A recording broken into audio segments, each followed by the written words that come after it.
네, 막혔던 수에즈 운하가 뚫렸습니다. 좌초된 대형 컨테이너선 에어 기브노가 물 위에 떠올라서 운항이 재개된 건데요. 한때 국제 유가가 출렁였죠. 유가 향방 주목이 됩니다.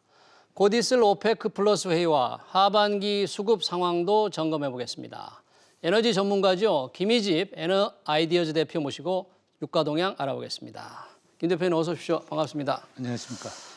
이제 수에즈 운하가 뚫렸잖아요. 그 컨테이너선이 막혔는데 그것 때문에 유가가 이제 등락을 거듭하던데 수에즈 운하에서 차지하는 국제 원유 물동량 그렇게 많습니까? 비중이 어떻게 됩니까? 네. 주로 중동에서 생산되는 원유들이 유럽으로 갈 때 수에즈 운하를 많이 통과를 하고 있습니다. 그래서 전 세계적으로 봐서 한 5%에서 10% 정도가 차지하고 있는데요. 네. 우리나라도 영향이 조금은 있습니다. 우리나라 정유 회사들도 예. 흑해산 원유를 한 2% 정도 1년에 저희가 받고 있거든요. 흑해산 2에서 3%. 원유를? 네. 그 부분이 영향이 있고 또 그보다도 조금 더 영향이 있는 부분은 저희가 원유를 들여와서 정제해서 석유 제품, 석유 화학 제품을 만들어서 유럽 쪽에 수출을 할 때 일부 물량들이 수에즈 운하를 통해서 가기 때문에 그 부분도 영향이 있습니다. 하지만 뭐 원유는 저희가 흑해산을 사지 말고 다른 데로 얼마든지 바꿀 수 있기 때문에 그렇게 우리나라에는 큰 영향은 없다고 그렇게 볼 수 있겠습니다. 그래 말씀하신 대로 중동산 원유가 수에즈 운하를 거쳐서 이제 유럽으로 가기 때문에 네. 수에즈 운하 막히면 한때 이제 올랐지만 요즘 유럽이 뭐 코로나가 네네네. 재기승을 지금 부린다면서요. 그래서 네네. 원유 수요가 좀 많지 않기 때문에 네네네. 영향도 크지 않았다. 뭐 이런 분석이 있던데 어떻게 됐습니까? 네, 맞는 말씀이시고요. 유럽에서 코로나 재확산에 대한 우려도 있고 네. 아직 락다운이 많이 진행되고 있기 때문에 수요가 활발히 일어나고 있지는 않습니다. 미국은 좀 상황이 다른데요. 미국은 이제 백신이 많이 보급이 되면서 예. 사실은 수요가 좀 많이 늘어나고 있는 입장이십니다. 근데 아직 유럽은 그 정도는 아니었고요. 그래서 사실 수에즈 운하의 영향은 그렇게 크지 않았는데 네. 이제 중요한 것은 이제 오페크 회의가 4월 1일 바로 오페크 회의. 네, 예. 오페크 플러스 예. 회의가 내일 모레 이제 열리는데 예. 이 오페크 회의에서 예. 계속 감산 기조를 유지할 것으로 예측이 되기 때문에 그러니까 감산을 하면은 이제 석유 물량이 줄어들기 때문에 예.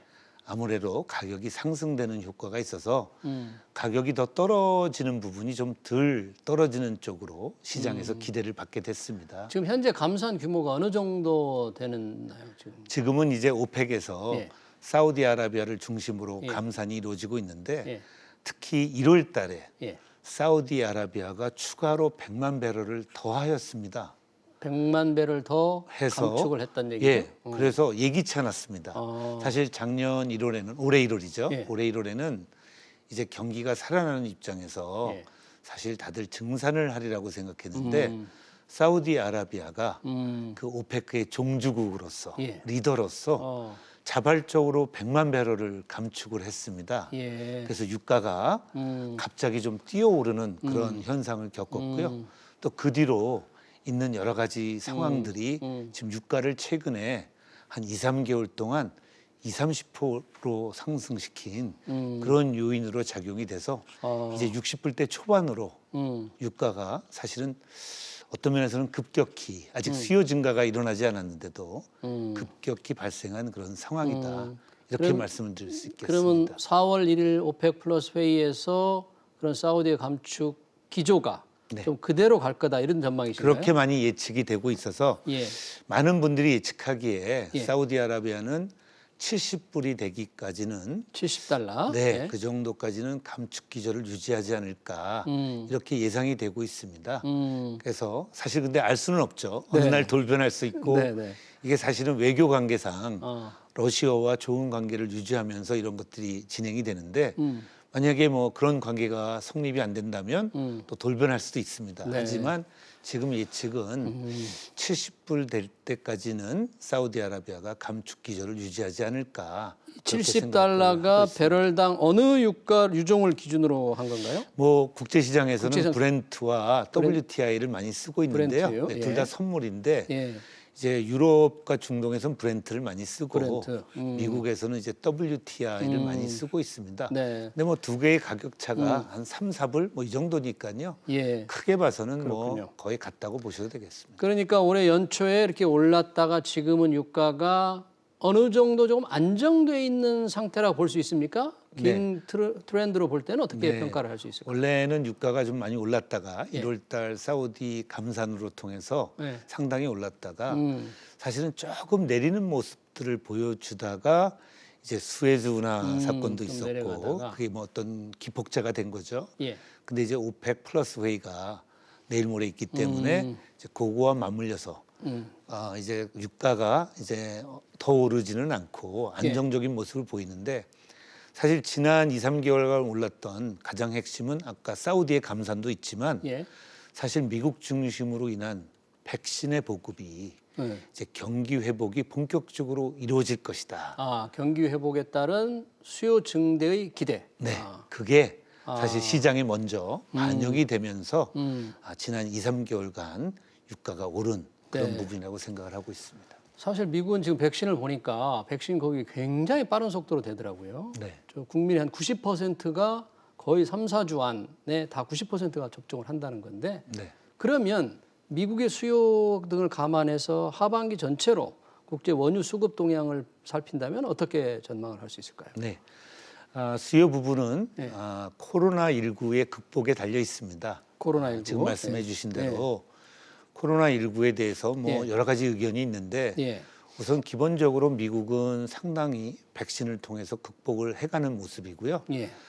7월 그 독립기념일 중심으로 이제 경기 회복을 이루겠다라는 목표를 지금 갖고 있는 것 같습니다. 하지만 또 돌연변이에 대한 우려가 있는 네. 그런 상태라서 조금은 더 지켜봐야 되는 그런 입장이 되겠고요. 예. 하지만 미국의 수요가 살고 특히 그 여름에 원래 석유 수요가 많이 늡니다. 여름에 여름 휴가철에 이제 자동차를 많이 몰고 다니면서 냉방 미국은 수요거든요. 그 여름철 수요가 많은데 올 여름에 이제 미국 수요가 상당히 살아날 수 있다라는 점이 이제 상당히 이 수요 측면에서는 중요한 변수고요. 예. 하지만 유럽이나 특히 아시아 지역은 네. 아직 백신을 이제 막 시작하는 단계라서 수요가 늘기는 좀 어렵고 아, 또 중요한 부분은 수요도 있지만 공급도 중요한데 또 다른 사이드죠. 그렇죠. 공급 측면에서는 이 오일 메이저라고 하는 거대 기업들이 사실은 그동안 저유가에 놀라가지고 예. 투자를 늘리지 않고 있는 입장이기 때문에 아, 공급의 증가는 좀 더디고 있고 하지만 중요한 변수는 미국의 셰일 석유라고 하는 것이 예. 최근에 생산량이 많이 줄었거든요. 가격이 낮으면서 아, 그것은 물가가 좀 가격에 떨어지니까? 굉장히 민감한. 아. 네. 그런데 이제 가격이 올랐는데 예. 이 셰일 석유를 생산하는 분들이 예. 과연 이런 놀란 가슴을 갖고 음, 얼마나 용기 있게 빨리 생산을 하느냐 생산을 확 늘릴 것이냐? 아니면 좀 더 지켜보고 하느냐 아. 하는 부분인데 지금 저금리가 네. 사실은 용기를 좀 북돋아주는 그런 요소는 되고 있습니다. 싼 금리에 돈을 빌려서 투자를 좀 한다 그런 할 얘기죠. 수는 있으니까. 그래서 그런 부분이 약간 복합적으로 작용돼서 공급에서도 완만한 그런 증가 정도가 되기 때문에 수요가 만약에 급격히 증가한다면 가격은 지금보다 좀 더 상승할 여력이 있다고 그렇게 보여지고 있습니다. 셰일 석유 업자들의 생산 확대에 따라서 공급에 상당히 영향을 미치는데 수요는 조금 늘어날 수 있는. 그런 수요는 소지가 늘어날 있다는 가능성이 거죠. 굉장히 높고 네. 공급은 좀 서서히 늘어나지 않을까 하는 것들이 이제 많은 예측이 되고 있습니다. 자, 그러다 보니까 일부에서 그러던데 뭐 유가가 예전에도 그랬지만 뭐 6개월이나 12개월 안에 배럴당 100달러까지 갈 수 있지 않느냐 뭐 이런 전망도 있어요. 네네. 우리 김 대표님은 이런 전망에 네네. 어떻게 동의하십니까? 어떻습니까? 뭐 다양한 기관에서 전망치를 내놓고 네. 있습니다. 음. 특히 금융기관을 중심으로 굉장히 높은 숫자들을 제시하고 있습니다. 그런데 이제 이 유가 예측은 사실은 수요 공급이 기본적으로 작동하지만 예.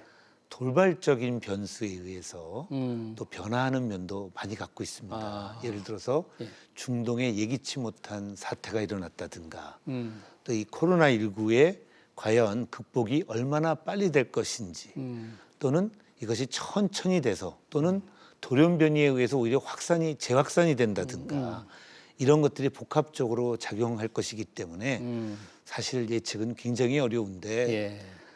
저희들 전문 네. 기관들에 있어서는 예측은 대부분 한 70불까지 많이 예측을 하고 계십니다. 그래서 $70 정도. 네, 올해 평균 가격을 예. 보통 65불에서 한 75불, 60불에서 75불 정도로 많이 네. 보고 계십니다. 그렇다면 지금에 비해서는 한뭐 10% 정도 유지 내지는 조금 완만한 조금 오르는 정도. 네, 상승이 수요 공급을 고려한 네. 의견입니다. 사실 코로나 이전의 가격은 극복이 됐거든요. 근데 코로나 이전보다도 더 오를 부분은 공급이 줄었기 때문에 배럴당 $100 전망은 굉장히 극소수이겠네요. 좀 공격적인 그런 공격적인? 전망이다 예. 이렇게 보고 있습니다. 그러면 그런 유가 흐름에서 본다면 네. 우리 국내 정유사들의 수지는 어떨까요? 좀 많이 좋아질까요? 네, 작년보다는 굉장히 좋아지실 텐데 예. 특히 유가가 오르면 재고 이익이 원유 재고들을 많이 갖고 계신데 예. 재고 이익이 평가 이익이 되시니까 좋은 점이 있습니다.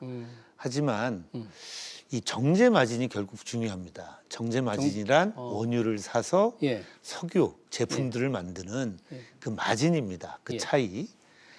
그런 차이가 보통 3불에서 4불, 4불은 돼야 이제 대한민국 정유회사들이 좋은 수준이다 이렇게 얘기할 수 있는데 마진이. 네, 정제 마진이요. 정제 마진이. 예. 저희가 한 3불대까지 극복이 됐다가 예.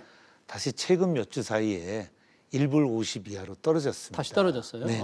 그래서 아시아 지역 마진이 중요한데 저희 입장에서는 지금 원인 중에 하나는 이런 코로나19 상황에서도 중국과 중동에서 예.